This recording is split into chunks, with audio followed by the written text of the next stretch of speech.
നിങ്ങളുടെ favourite shows ഇനി ഒരിക്കലും മിസ്സാവില്ല. ഇപ്പോൾ C5 കാണും നിങ്ങളുടെ ഫേവറേറ്റ് ഷോസ് തികച്ചും സൗജന്യമായി.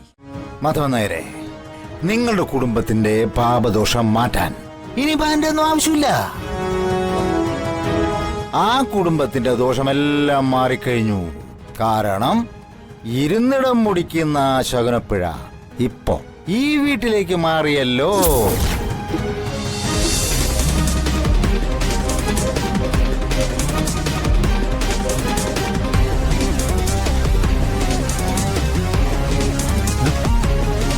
വാ കേറിക്കോ.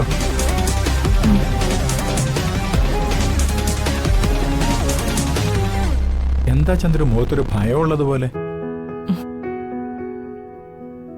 ഒന്നുമില്ല മാധവേട്ട, മാധവേട്ടന് വെറുതെ തോന്നുന്നതാ. ആ ക്ഷത്രിയ രക്തമല്ലേ, അത്ര പെട്ടെന്നൊന്നും പേടിക്കില്ലെന്ന് എനിക്കറിയാം. ആ ഞാൻ ചോദിച്ചെന്നേ ഉള്ളൂ. കേറ്.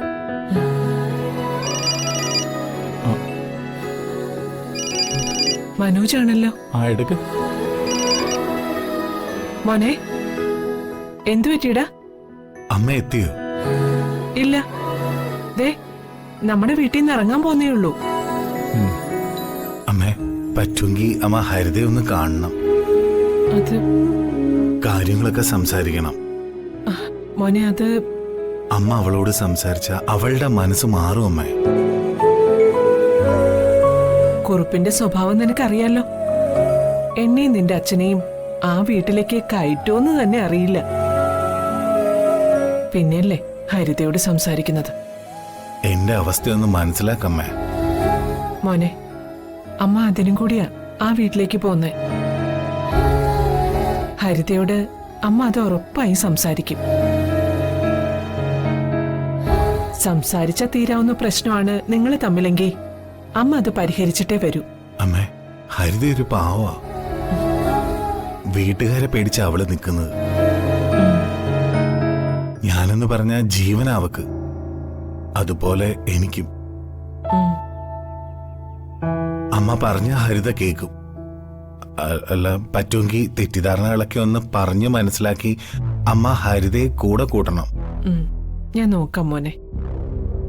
ശരി അമ്മേ. ശരി.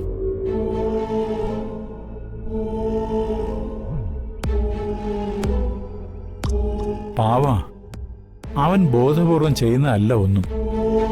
എല്ലാം പാകതയില്ലായ്മയുടെ കുഴപ്പമാ. അങ്ങനെയൊക്കെ ന്യായീകരിക്കാം മാധവേട്ട. ഒരു കുടുംബത്തിലെ ഇളയ മകന് പാകത വേണമെന്ന് നിർബന്ധമൊന്നുമില്ല. പ്രേമിച്ച് നടക്കുന്ന സമയത്ത് കാമുകനും അത് അനിവാര്യമാണെന്ന് പറയുന്നില്ല.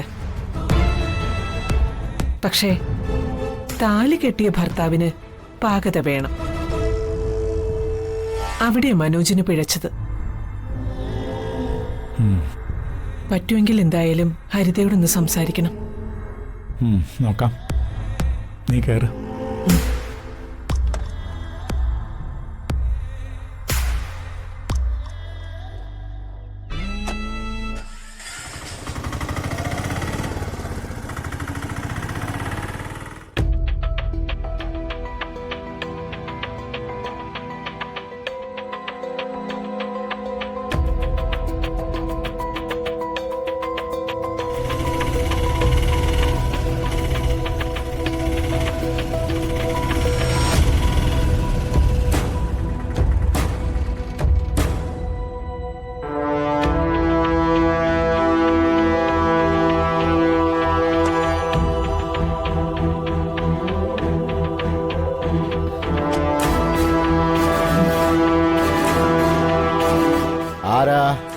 ആരാ അവിടെ വന്നത്?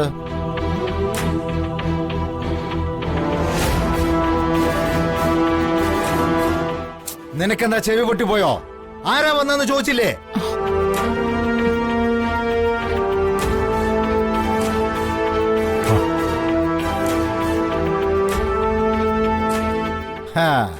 ഇപ്പം മനസ്സിലായി ആരാ വന്നെന്ന് ചോദിച്ചപ്പോ നിന്നെ നാവെന്താ ഇറങ്ങിപ്പോയതെന്ന്. നിന്റെ മകന്റെ സംബന്ധക്കാരാണല്ലോ വന്നത്.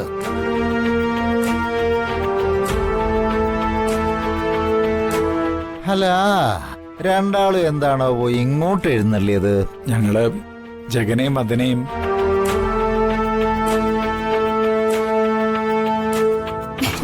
അമ്മേ, അച്ഛാ.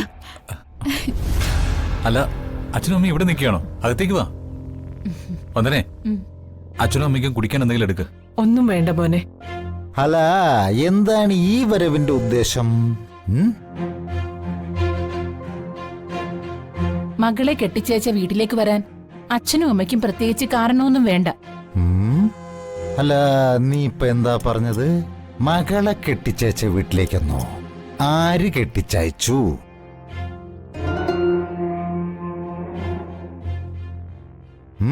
ഞാൻ താലിയെടുത്ത് കൊടുത്തിട്ടാണോ നിന്റെ ഈ മകൻ ഇവളുടെ കഴുത്ത് താലി കെട്ടിയത്?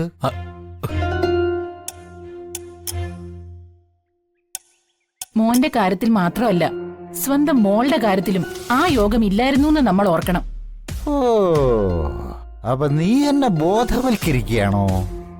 ഒരു വീട്ടിലേക്ക് വന്ന് കേറിയവരോട് സാമാന്യ മര്യാദയെങ്കിലും നമ്മൾ പാലിക്കണമെന്ന് പറയുമായിരുന്നു.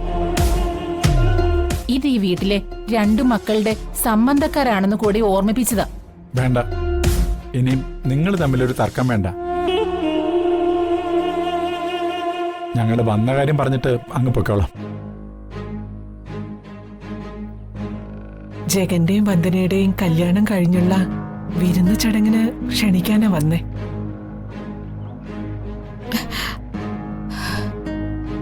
ചന്ദ്രിക ക്ഷേത്രത്തിൽ വെച്ചൊരു സ്വാമിജിയെ കണ്ടിരുന്നു.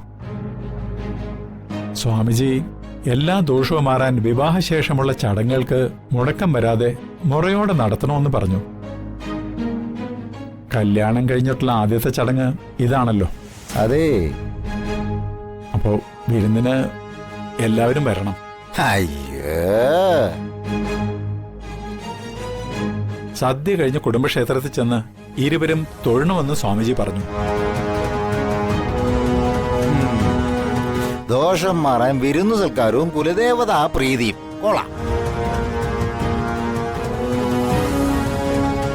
മാധവൻ നായരെ, നിങ്ങളുടെ കുടുംബത്തിന്റെ പാപദോഷം മാറ്റാൻ ഇനി ബാൻ്റെ ഒന്നും ആവശ്യമില്ല. ആ കുടുംബത്തിന്റെ ദോഷമെല്ലാം മാറിക്കഴിഞ്ഞു. കാരണം ഇരുന്നിടം മുടിക്കുന്ന ശകുനപ്പിഴ ഇപ്പോ ഈ വീട്ടിലേക്ക് മാറിയല്ലോ.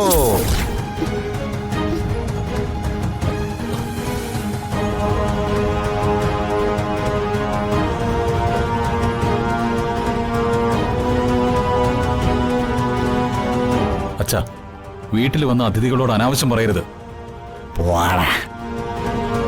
സുമലതാമ്മേ, എന്റെ മോള് ഈ വീട്ടിൽ കയറി വന്നിട്ട് ആർക്കെന്ത് ദോഷം സംഭവിച്ചത്? ജാതകദോഷക്കാരി എന്ന പേരില് എന്റെ കുഞ്ഞ് കേട്ട പഴിക്ക് കയ്യും കണക്കുമില്ല. ഇനിയും എന്റെ കുഞ്ഞിന്റെ മനസ്സിന് അനാവശ്യമായിട്ട് കുത്തി നോവിച്ച ഇടുത്തി വീഴും.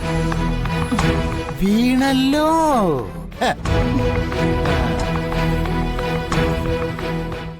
ഡൗൺലോഡ് ചെയ്യൂ C5 ആപ്പ്. കാണൂ എല്ലാ എപ്പിസോഡുകളും സൗജന്യമായി.